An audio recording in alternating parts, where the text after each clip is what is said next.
Tirurangadi today news അപ്ഡേറ്റിലേക്ക് സ്വാഗതം. Redefining elegance, crafted with traditional Amia Gold and Diamonds, Bypass Road, Chaman. വാർത്തകൾ വിശദമായി. National hockey ചാമ്പ്യൻഷിപ്പിന് നാളെ Parappur Ayyu higher secondary school സ്റ്റേഡിയത്തിൽ തുടക്കമാകും.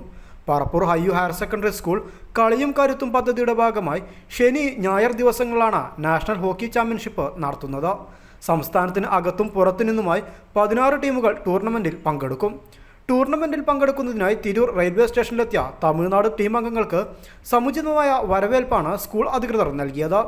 Ayyu higher secondary school hockey team അംഗങ്ങളോടൊപ്പം manager T Moideen Kutty എന്ന Kunju, school പ്രധാന അധ്യാപകൻ A Mammu, V Mubarak, Sathyaraj, Ismail, K Shahul Hameed, K Jabir, T Ashraf, Abdul Nasar, M Abdul Jaleel എന്നിവരും സ്വീകരണത്തിൽ പങ്കെടുത്തു. ടൂർണമെന്റ് നാളെ കാലത്ത് മലപ്പുറം ജില്ലാ police superintendent R Viswanath IPS ഉദ്ഘാടനം ചെയ്യും. Kottakkal municipal chairperson doctor Haneesha, Parappur ഗ്രാമപഞ്ചായത്ത് പ്രസിഡന്റ് വി സലീമ ടീച്ചർ, മറ്റു ജനപ്രതിനിധികളും കായിക രംഗത്തെ പ്രമുഖരും പങ്കെടുക്കുമെന്നും സംഘാടകർ അറിയിച്ചു. News bureau, Vengara.